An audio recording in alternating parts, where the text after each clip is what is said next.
we're doing this in our home in Lafarge, Choiseul, St. Lucia. Sean has been visiting here for as part of a group package, actually, in having the together birthdays. Right. Because Frank and Rick are on the same day, and the two boys are a week afterwards. Today's Ian's birthday. And today is actually Ian's birthday. Right. All right. 2006. So what Sean has asked for is the story of how I became a Baha'i. He heard the story from his grandfather, but he wants to double check and see which he wants to have both versions to record. All right. Well, I think that probably the story of how we became Baha'is would date back to when we were living in Tullahoma, Tennessee. And this was when Frank had just graduated from university. He had his first job working for the Redstone Missile. And we were down in South, okay? But we were making some friends down South, and we found out that that wasn't too easy. Because actually, for the first time in my life anyhow, it was the first time that I had experienced prejudice. Because down in the South, we looked okay until we opened our mouth. And then we found out that we were Yankees, right? We didn't know this before. So the people that befriended us, was it Peggy? Yeah, When the guys that you worked with. Anyhow, their family, and we became friends, and they took us to their church, which is a Unitarian church. And Frank and I had not been particularly interested in religion for years and years and years, okay? Right. And I had been part of a church. I was raised in a Presbyterian church. And my parents were very active in the church. My father was a scout leader. My uncle was a deacon or whatever whatever the title was, but that Right. time. yeah. Elder. Whatever the appropriate title was, but he was up in the church. So when I was about 12, though, I began to notice that there was a distinct difference between what went on Sundays and what went on from Monday to Saturday, right? And I became discouraged with it. So I thought, well, okay, maybe it's just this church. So from the time I was about 12, every time I had a new friend, and they had a different church, I would go to church with them. And I found out they're all, pretty much the same. They practice this, they say the same things, and people would say, another time. So when Frank and I got married, he pretty much had the same opinion. We just didn't take it on, and we led our lives the best way we could, but, we didn't worry about religion. So when we went down there and we were in the South and we were making new friends, these people who were Unitarians invited us to the church. And this was fine because Unitarians just fit our style exactly. Yeah, right. Yeah, they did, as far as we could see, there was really more of a social club. Right, sort exactly. of a social club. It wasn't a really religious thing, but it was. Okay. Right. It was a group. Right. Well, they believed in all of the social principles, for instance, of the Baha'i faith. They just didn't all necessarily believe in God. They were, they were doers, Okay. this kind of thing. So this suited us just fine. All right, so but they used to have guest speakers there. And then one Sunday, this man came and asked the group, he said he would like to come about the Baha'i faith. So the group was very open, liberal, intellectual type people and wanted to learn. So this man, whose name was Shercliffe, John Shercliffe, came to the session that we were having and gave us a talk on the Baha'i faith. Well, afterwards, Frank and I discussed it, and we really weren't all impressed. Somehow, and I'm sure it wasn't John, I'm sure it wasn't him, but we had gotten the impression, and he must have been talking about administration. Okay. And that if you get in, it's a young growing organization, and that if you get in, on the ground floor, you'll rise to the top very easily, right? Okay. He probably was connecting service to the local assemblies, national assemblies, a worldwide organization.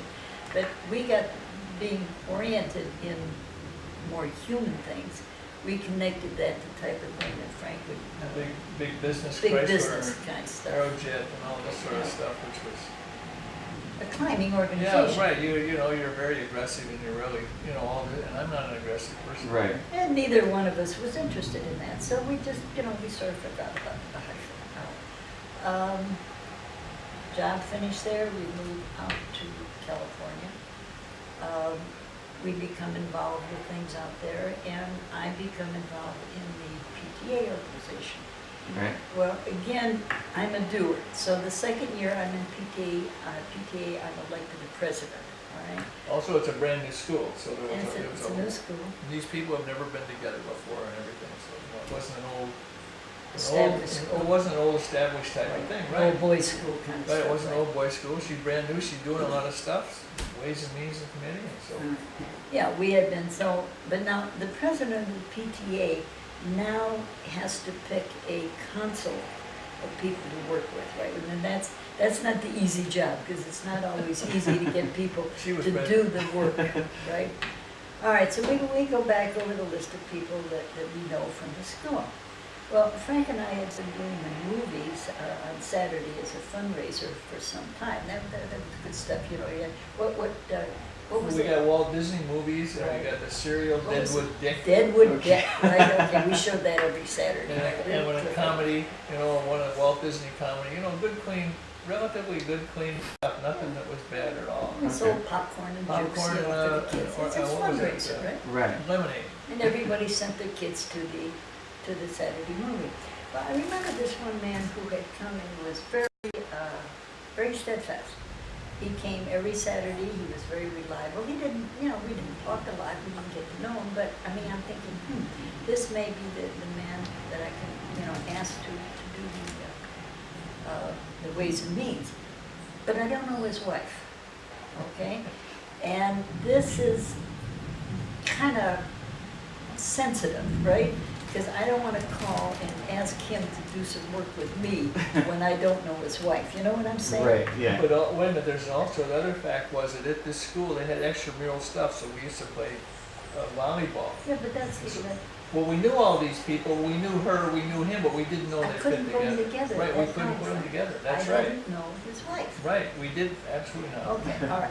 So I make it, there's nothing I can do. I've got to, you know, make the phone call.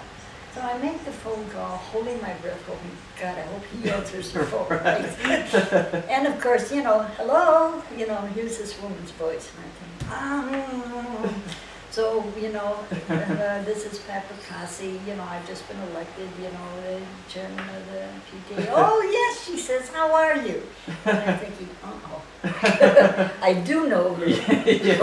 Okay. But you don't recognize the voice. Yeah. I sort of recognize the voice, but I can't put a face with it. So Okay. I sort of, you know how you stumble along. And Right. all of a sudden, I've got a face to go with the voice, okay? I do know who she is. But she's this lady that I keep running into, and every time I see her, she's got this big, stupid grin on her face, right? Hello, how are you today, kind of stuff. Well, at that stage of my life, Sean, that wasn't a particularly attractive feature. I was more caustic, more witty, more sharp-cutting kind of stuff. Okay. And those kind of people just didn't do much for me except turn me away, right? But I got her. Now I know who she is. Right. Okay. So now I can say, well, listen, what I really called about, you know, was to ask Marty if he would be interested in serving on the Ways and Means Committee this year. Oh, she says we'd both love to.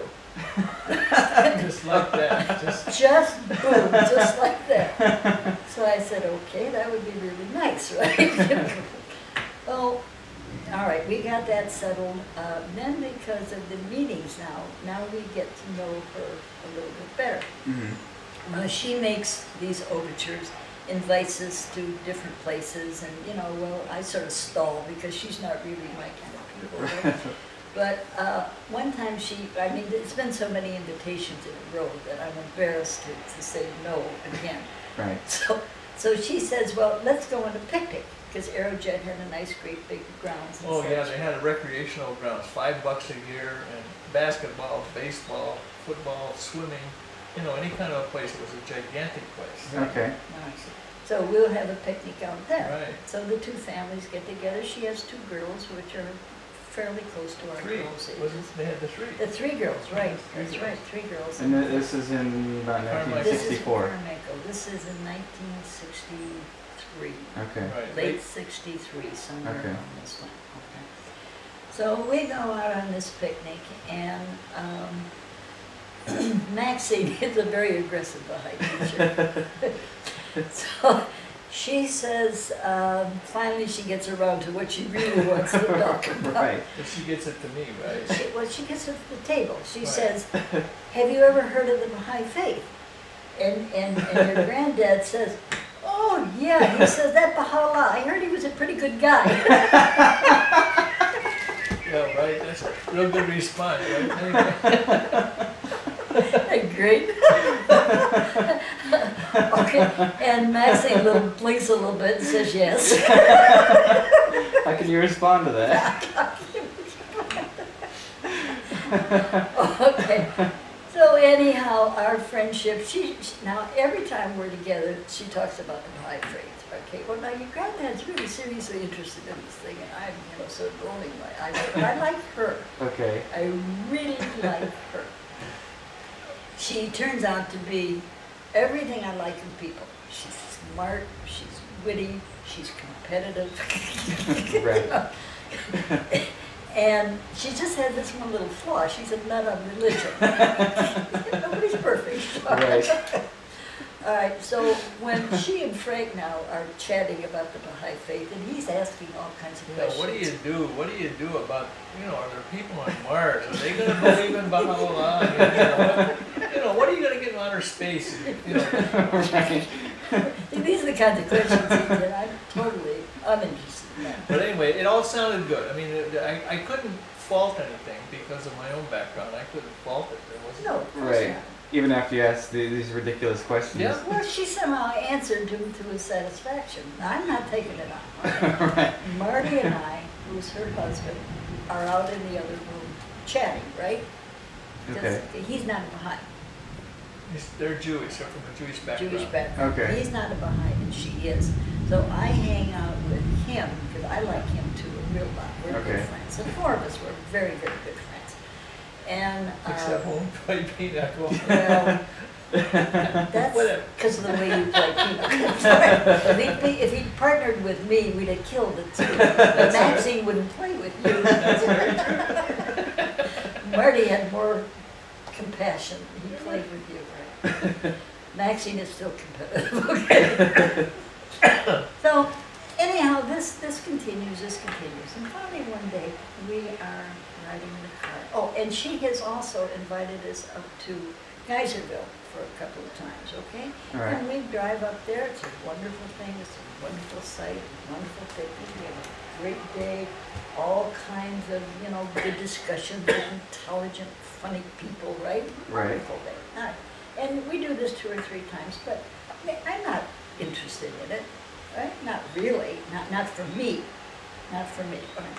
So one day we're riding in the car, and Maxine says to me, she says, Pat, she says, I want to tell you about the Baha'i faith. I said, Maxine, you don't talk about anything else. What do you mean you want to tell me about the Baha'i faith?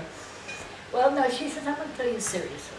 She says, if you will agree to 3 sessions with me, where I can tell you about the faith, she says, if at the end of the 3 sessions you don't want to hear any more, I'll never mention the faith again, right? Right.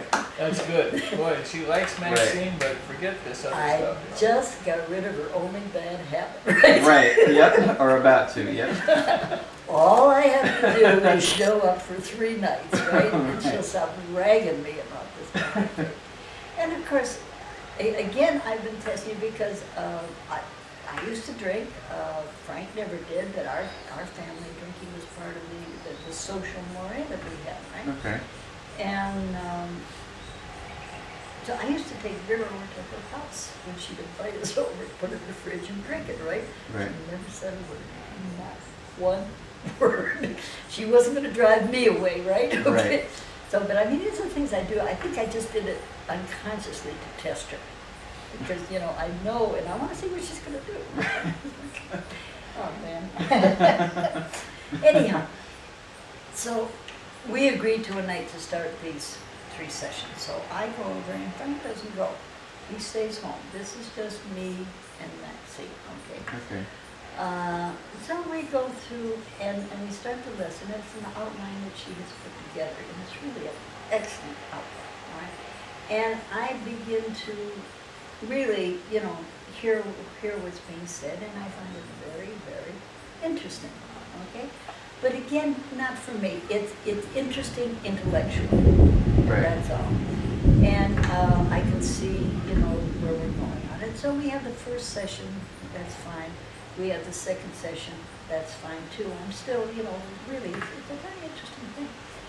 So something happened to interrupt our third session.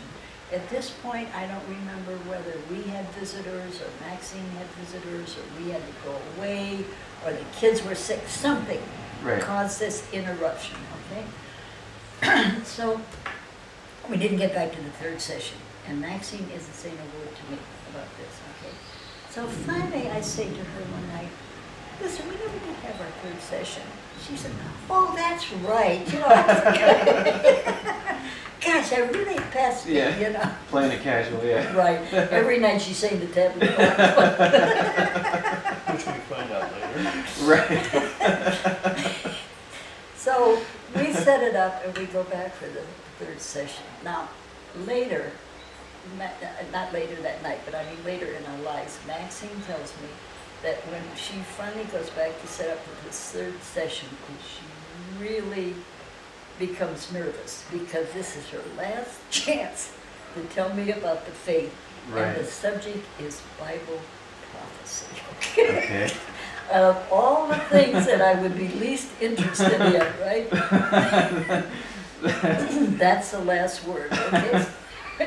But an outline's an outline. A plan's a plan. Right, you gotta stick with it, yeah. You just stick with it. Because up to now everything's okay. So we get over there, and I can still see the house, Shawnee. I can still see the kitchen table where we were. Whew.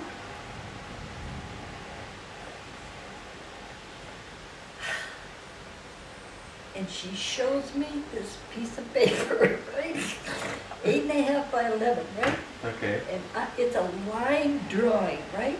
And on the top, it says God, and then it says Abraham, and then it starts pointing out to, you know, Moses, The 3 wives. the 3 wives of Abraham, Okay. and then the prophets of God that come from them, right? Right.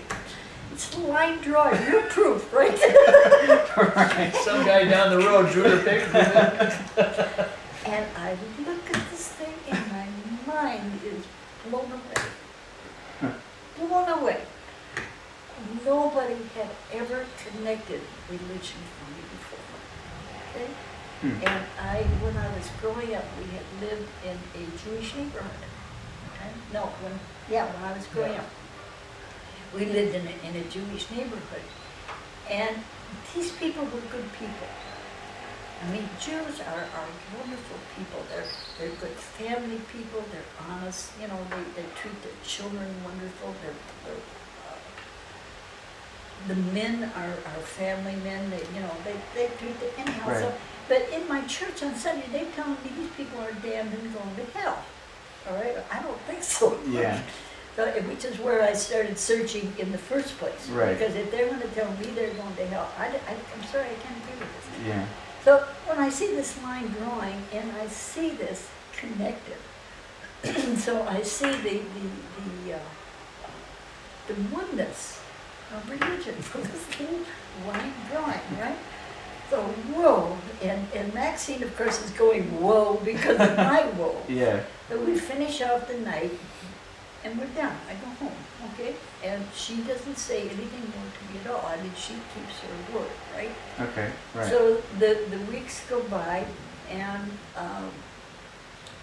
all of a sudden, I just begin thinking about Baha'u'llah everywhere, all the time, right? I'm washing dishes thinking about Baha'u'llah, right? The seed is planted. Oh, boy, the seed is bursting. The seed is not planted. That seed is bursting. So finally, I just really can't stand it anymore. So I'm at a movie one day, in the same Ways and Means movie. Marty's there, and Right, okay. Frank was there. So I just can't stand this anymore. So I leave Frank and Marty there, and I leave the movie, and I go over to Maxine's house. And I she opens up the door, because she's surprised to see me, because she knows I'm over at the movie there. Right. And I said, Maxine, I don't want you to say one more thing, but I want you to give me something to read. Okay, I can do that. I can give you a book. I can do books, right? So she goes over to a bookshelf that's, sort of like ours, just complete behind books. Okay. So she's standing there, and she's standing, and I'm practically touching her. I'm so close to her. And she starts going down this bookshelf, right? And she goes, no, she goes down here. Well, of course, you know which one I want to read, right? The one she said no. Exactly. So she pulls this book out, and it's Baha'i Rule of Faith. All right? Now, again, she tells me later that the reason what she was looking for was something to show the Effendi, because she figured this would more suit my, my intellectual approach to life rather than the heart kind of thing, Right. And but this is Baha'i Rule of Faith, which is a compilation of the writings of Baha'u'llah and Abdul Baha. Mm-hmm. All right, but there's nothing. I'm not going to have any other book, so I take the book home, and later that night, I begin to, after everybody's get the kids down, Frank goes to bed, and I bring out this book. Okay.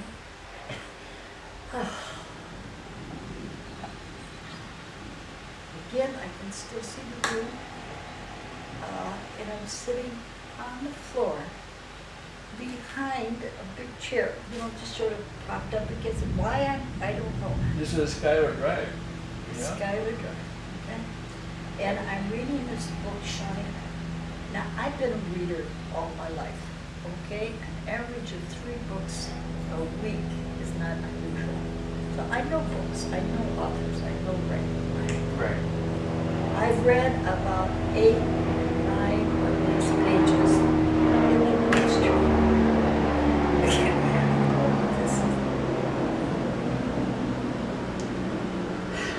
This is not just the writing. This is blindly. So I close the book and I sit there for a while, and then I get up and I go over. It's a full moon that night, right? So I'm looking up at this full moon and I start to laugh, okay? And I think, my God, I've got religion. Which is something I never expected to have, right? So at this point then, it was just a question of letting this settle in on me, all right? And also, never been the kind of a person who is either wishy-washy about stuff. I'm either in or I'm out. Right. And the law of drinking begins to Yeah. get to my thinking, right? Yeah. But I really want to be a Baha'i. I really want to. So I haven't told Maxine anything, and I didn't tell Frank anything yet. This was something that was internal with me. Whether you knew it was going on or not, I don't know. Probably not. Usually stuff is going by me. Well, I didn't care because this was internal. This was personal. This is something I had to deal with, okay? Because I knew he loved the faith too. But this was, I wasn't going to do anything of this magnitude because he did. You know what I'm saying? Okay. So, all right, I'm going to try giving up drinking, see what can happen, okay? So I'm there, and about the 3rd day, I'm still not drinking anything, but there, it's like the old joke, I didn't know you drank till I saw you sober. Right. I didn't really know how much I was drinking until I tried to quit, okay? And so this 3rd night, I was standing there, and I could still again see all this stuff that's vivid in my mind, the imagery. And I'm fixing dinner and I really, really want to have that drink, okay? Because it was a habit to have a cocktail before dinner kind of stuff, right? Which is a civilized way of saying you want to have a drink, right? And it's really bad. I can really feel this pull. Okay, addiction's pulls are very strong. Okay, I understand them. But again, I wanted to be a Baha'i. So I went into the children's bedroom and I sat down and I said to Baha'u'llah, if you want me, you're going to have to help me. Okay? Just probably the most sincere prayer I ever said in my life. And from that moment on, I've never had a desire for another drink. Isn't that amazing? Wow. I know. It was my gift of acceptance. Maybe it was just showing off its power, I don't know. Whatever it was, it worked, okay? So I was then, it was so clear that this desire to drink was gone. So I called Maxine up and I said, listen, I've decided I want to become a Baha'i. How do you do that? She said, well, just come over and I'll give you an enrollment card. You know, no big deal at all, right? Right, no big whoop. So I'm thinking, what is this, right? After all this, the time she's been chasing me with this stuff. So I go over to the house. Oh no, I had the card. She'd already given me the card. And I called her to ask her how to fill it out. Okay. That's what it was. So then I filled out the card and I took it over to her house, and that's when I got the big whooping, right? And the tears and the laughter, and she was secretary of the LSA. So instead of sending it through the LSA, she decided to go send the card. right there, yeah. Not taking any chances. I don't know about my card. I don't have any idea what that would Well, it was the week, or 2 weeks, a week afterwards. Now that I'm a Baha'i, we're going to start working on you, right? Well, there's no problem working on him. Oh, yeah, sure. He says, I'll be a Baha'i. He signs the card, and that was done. So we go to our first, this was during fast, I find out later. I didn't know. Right. I didn't know it at that time. This is a period of fast when all this is coming in on me. So this is 1964 now. And this is definitely 1964. Okay. So we then attend our first feast as Baha'is on Nowruz, 1964. Maxine later tells us that the year before, when we had been playing this volleyball game that Frank was talking about earlier, she had gone home that night and said prayers, and she got really strong guidance. And she felt so strongly about what came to her that she went out and told Marty, who was a non-Baha'i. And she went out and she wrote down in her book, the Bakasis will be Baha'is before Nowruz next year. Before Rizwan. I think she said Rizwan. Yeah. Imagine that, huh? She told us that later. Wow. Isn't that something? So Then there it was. right, so then a year, the following Rizwan, we read the message from the Hands of the Cause, which is the beginning of the 9-year plan. And in it they have a call for pioneers to arise. Okay? This new plan. Okay. And they put in a quote of Shodi Effendi's, the one that says, let the doubter arise and see for himself, ascertain for himself the truth of this mission. Okay? And they put that in connection with pioneering. And we decided to go pioneering. The rest was just Right. Well, actually, if you go back, of course, the 9-year plan started in '64 because they had that year off from the election of the House of Justice. Yeah. And then in '64 it started, so we really, this was a year later when this thing came the out. first message they called for pioneering. And so, Well, the one other interesting footnote is that Frank and I became Baha'is and went pioneering at the beginning of that plan, and at the end of the year, at the end of the plan, we were both delegates at the International Convention in Haifa. So we did rise to the top. Yes. in 73. He was right. Right. Became Baha'is in 64 and 73. Isn't that funny? Right. At the beginning of the plan, we became Baha'is, and at the end of the plan, we were helping to help elect the House of Justice. Wow. Yeah, that was a real bounty, I think, for us. And, I don't. For our family. And we were also delegates on the 19th year when we were Baha'is. Yes, in 1983, we had been Baha'is 19 years, and we were also delegates, twin delegates to another International Baha'i Convention. These are real bounties, I think. And, Keith and Steffi were there too, so Keith and Steffi will be here. So and, we'll be together. on that third one is when they gave us the what do you call it? Synopsis. Huh? Synopsis. They gave us a synopsis, And kind of, application. and they also gave us the thing in the House of Justice, the Constitution. Constitution of the House of Justice, little tiny thing like that, 16 pages long. You got to read it there. And this is going to run the world. 16 Right. pages is going to run the world. Where the Constitution of St. Lucia is probably that thick Right. with amendments. Right. Anyway, yeah, that Anyway, was that's truly the story. That's the story. Rest is history. The rest is history. More to come, right? Right.